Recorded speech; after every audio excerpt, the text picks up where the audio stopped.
welcome to Career Therapy with Seneca Williams. I'm Seneca Williams. I'm a licensed therapist and career coach, and I believe that every woman has the right to succeed.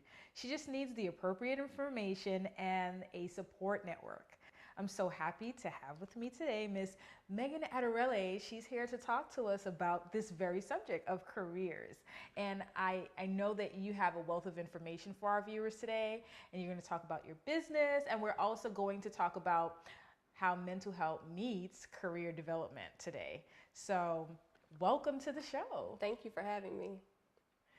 Okay, so I want to know a little bit more about you and how you came to be what you are today, having a business as a career coach and a business development coach. I know as little girls, we all have different dreams and aspirations, and I like sometimes to share with our viewers, how did this person become what they are now? Because, you know, some people think you woke up like this. Right. So can you tell me a little bit about your career journey?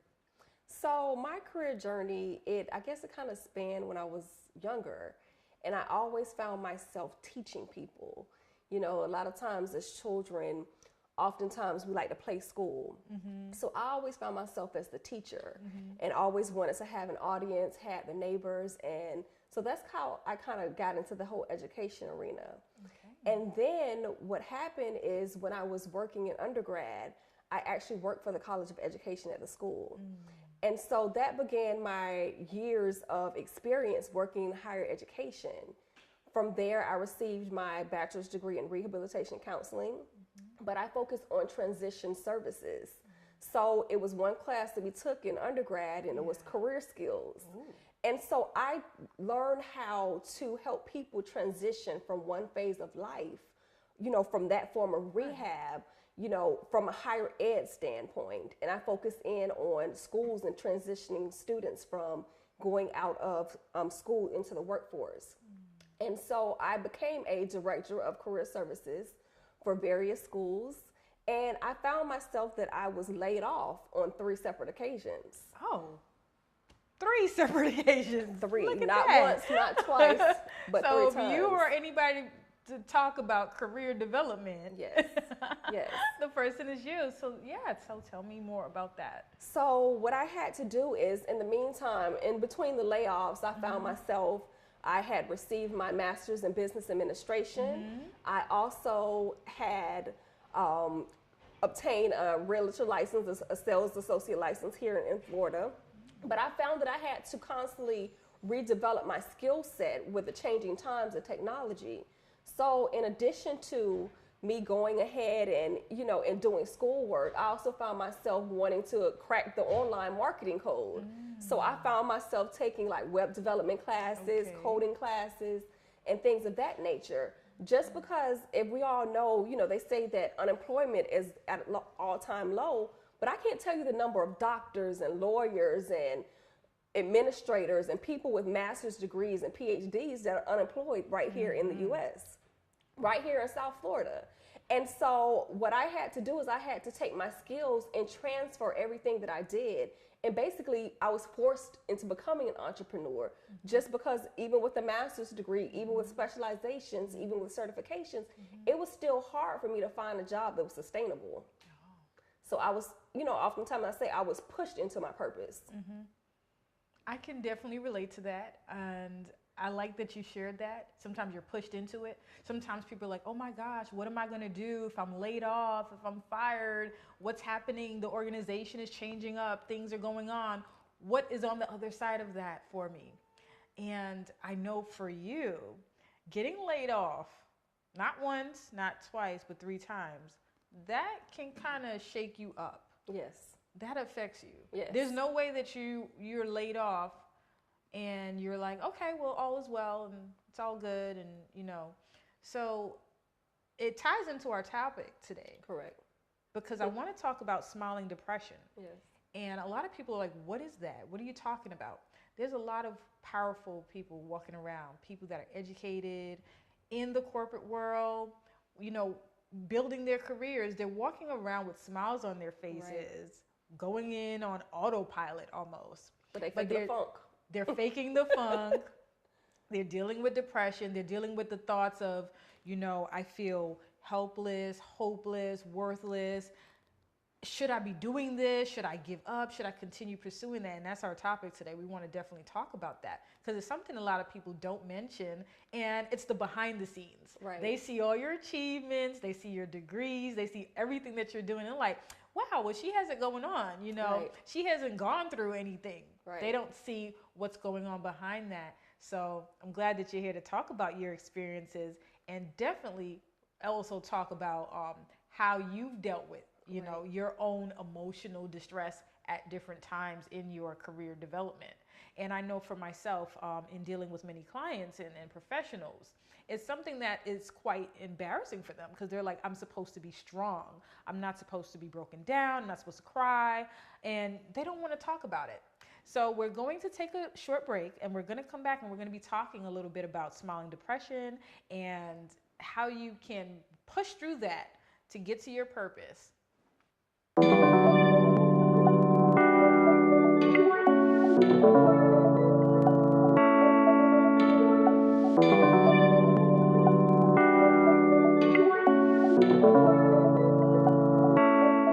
Hi, my name is Megan Davis Aderele, and sometimes you have to be pushed into your purpose and into your passion. So when you are thinking that you have no idea what you want to do, where you want to go, or what you want to become, just think about what you wanted to be when you were 5 years old. And a lot of times that is one thing that is not too far off from what you are destined to be. So just think about a time when you were 5 and what did you want to be what did you want to be when you grow up? Think about that and let us know.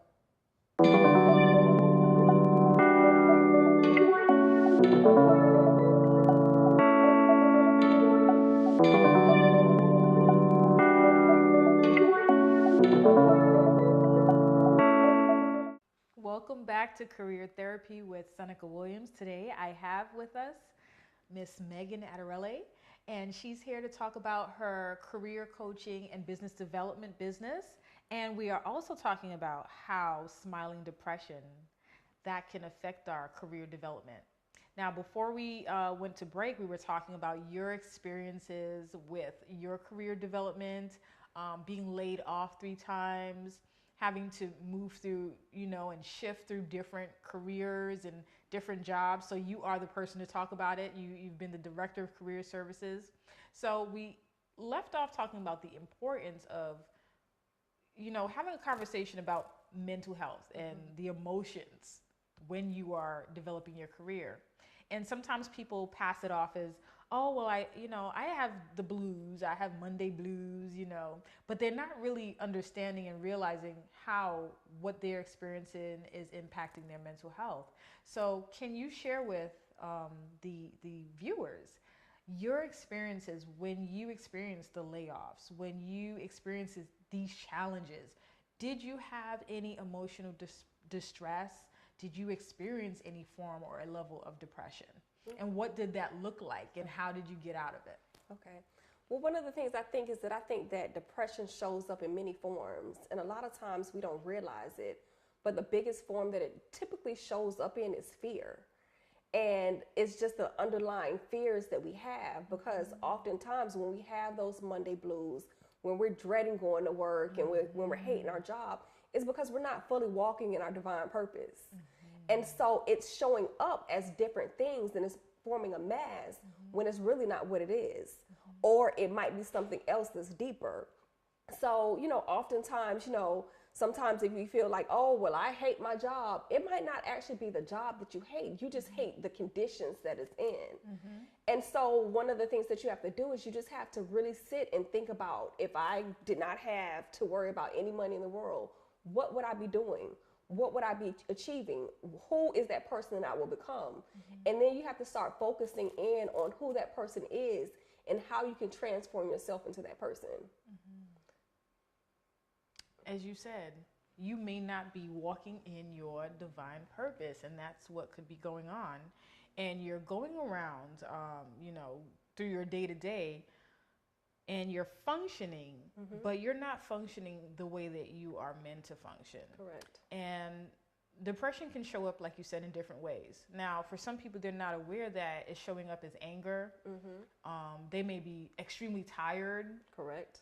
You know, I'm always tired. I'm so tired. I'm so tired. And they're not realizing that is a symptom. That's an indication that something's not right.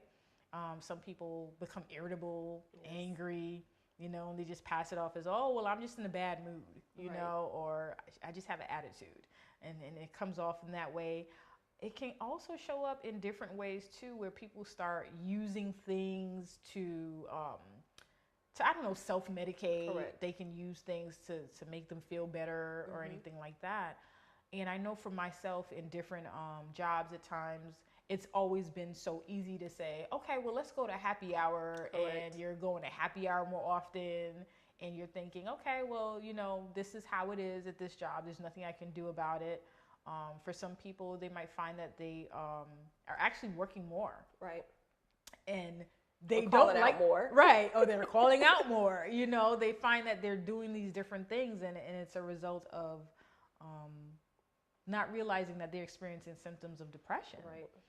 Now, when you experienced your distress at different times, when you were laid off, what did you do to come out of that? What kinds of things did you participate in? Who did you talk to? One of the things that I think helped me out is my level of spirituality and the circle that I had to keep. You know, because oftentimes you should always surround yourself around people who are in positions of where you want to become.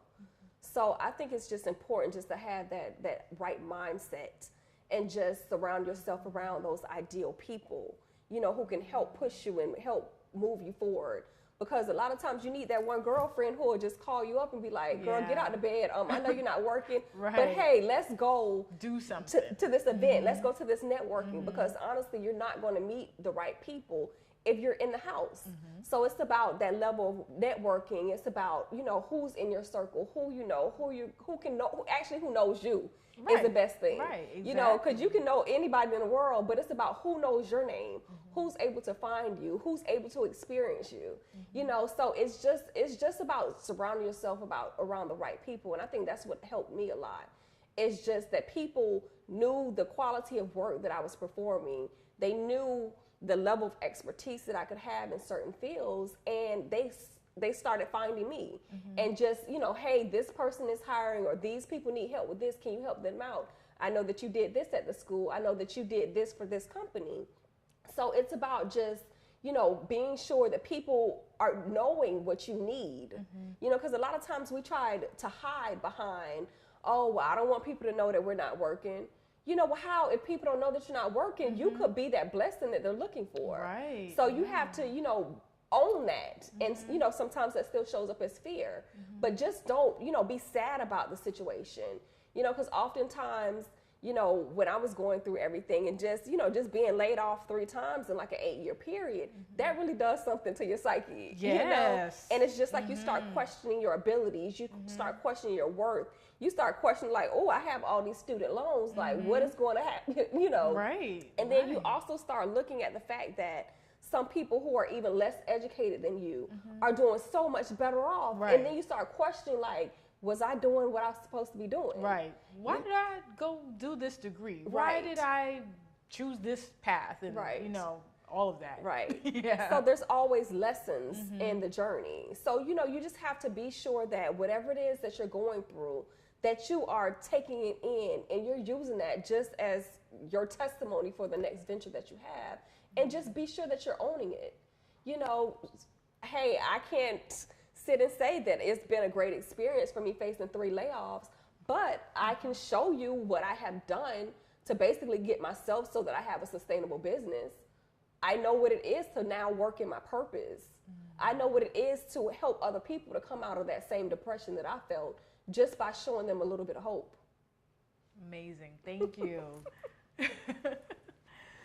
We have to take a short break. When we come back, we're going to talk about some tips. We're going to talk about some resources for you if you are experiencing any distress in your career building. And thank you again for being here. We'll be back shortly.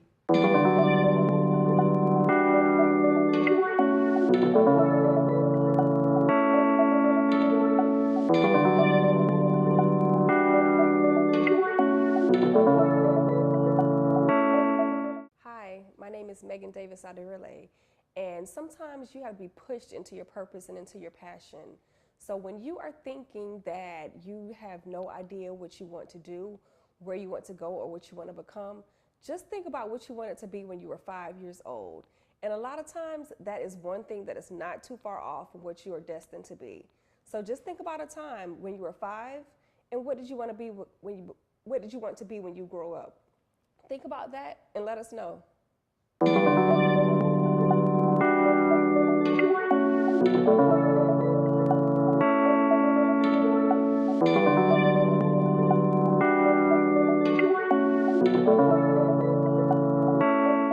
Welcome back to Career Therapy with Seneca Williams. I'm so privileged to have with us today a very well-spoken professional here talking about career development and business development. So we left off talking a little bit about some tips that women can use if they're experiencing any form of depression in their career building.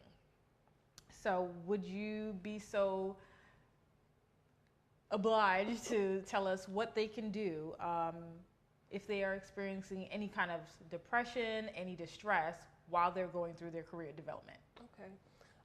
One of the things that I was taught is something that's called, and you can look it up, it's called Millionaire Mindset. Millionaire Mindset. And it's about how they've done studies of various millionaires and how they start their day. And so it just, goes back to just having a routine in the morning that consists of things such as physical fitness, being sure that you eat breakfast, journaling, prayer, meditation. So it's just different things that you do in the morning. So that's one of the things that I think that's help is us getting into a routine. And so whatever that routine, however it works for you, just getting into that routine and accepting it. One of my routines was I did not realize why I used to hit the snooze button 3 times in the morning. And that was how I started planning my day when I was doing it subconsciously. So the first time I would hit the snooze button, that would just be me waking my body up. The second time it would be, okay, this is my time. Let me pray, let me meditate, let me get my day together. Yeah. And then the third time that I would hit the snooze button, that would be my last call. Okay, these are the activities that I have to do today. And so that's how I would plan out my day, is because I would get still first thing in the morning when I first woke up. But it wasn't until I did some form of meditation to figure out, okay, how do you plan your day? I realized that it was me hitting the snooze button 3 times in the morning. Okay. So sometimes you just have to take account and just to start jotting down exactly what it is that you're doing on a day-to-day basis, and then just trying to figure out what patterns are showing up in your life. Whether they're good patterns, whether they're bad patterns, they're still patterns. But, so just the first thing I would say is that strategy of just getting into that routine. The second strategy that I have done numerous workshops on is smarter goal setting. A lot of times people talk about smart goal setting, but it's really about smarter. It's about them being specific, about them being measurable, about them being attainable, about them being realistic and time bound. But most people forget about the other A, which should be accountability. The other E is about evaluating those goals. And the other R is about them being realistic. So it's really SMAARTER goals. Oh, okay. Smarter. Smarter goals. Okay. And so having those smarter goals along with that strategy around that mindset, and then just being sure that you have a belief system. That would be another pointer that I would give people, is just having that strong belief system and whatever it is that you want to believe in. Just as long as you have that belief system, believe in something. And then another thing that I would say is just to be sure that you're divinely walking in your purpose. Just because, you might be doing one thing today does not mean that you can't be something else tomorrow. So just creating your day and just focusing in on your goals as to whatever it is that you want to do and face those fears, so that you can live your best life. And that's what we all want. We all want to live our best life. And how we live our best life, as you said, spirituality is definitely a big component to being able to sustain yourself through the ups and downs of the career building. Correct. Many people don't have that. And it's a challenge for them because they don't have something to pull from. So that is an amazing tip. And also the routine. sometimes people like take for granted routines, or they only have a routine when they're working and their routine is around their work. Right. But as I've shared with people, when you have a routine that's not attached to just your job, and you have a routine in general, whether you're laid off, whether you have a new job, you change jobs, or whatever's happening in life, you have something that's stable. You have some form of stability. Yes. So I think that is definitely an amazing tip as well, for people to, think about what is your routine. Now, the 3 snoozes, I like that. That definitely can work, right? So you can set your day up in the morning. Then with the smarter goals. And then the smarter goals. Now, I had to think about the SMAARTER, Yes. smarter goals, because we know about SMART goals. And that's something I also share with people, SMART goals. But the smarter, you're adding on that accountability. The accountability. The evaluating. And the evaluating. And then the being sure that it's realistic. I think that's a major point, the accountability, because a lot of people don't have that accountability. So if they're experiencing any form of distress, they're experiencing any form of depression, they're trying to get through this, it's easy to hide away and not get things done and not talk to anybody. But if you have that person, definitely and for sure, you'll achieve your goals. Yes. So for our audience out there who may want to reach out and learn more about career development, learn more about business development, how can they get in contact with you? Okay. So again, my name is Megan Davis Aderele. If you search www.meganAderele.com, or my company is called the Aditu Agency. It's and Aditu, ADITU, agency.com. Okay, the Aditu. Yes. Now, what does that stand for? So my husband is Nigerian, and it's a phrase, and it means whatever you touch, you shall be blessed. Wow. Let me make sure I said it right. The Aditu. So Yes. Aditu means whatever you touch shall be blessed. That is a wonderful name. Thank you. Yes. So, you've been sharing with us today about your experiences, and obviously if you have this testimony, you can share with other women how they can then build their careers. Now, in your career building services, what kinds of things would they be able to talk about? Okay. So I work as an empowerment coach and a business strategist, as well as a motivational speaker. So just depending on what your needs are, I can come in, we can do some career coaching, we can do business coaching and consulting with the marketing company that we have. We do online marketing services as well as personal branding. So primarily what I do is I help a lot of women who are corporate professionals who are looking to make and secure that plan B, to actually help them to brand themselves and to build their personal brand so that they're able to either make that transition into a full-time employment for themselves, or just to hire their career in their corporate professional job. So, well, I would love to have you back to go more into talking about what it is that you can help us with and how you can help us in developing our careers and our businesses. Thank you for coming on, Megan, to Career Therapy with Seneca Williams. And I would like to thank our viewers, and I hope you join us next time.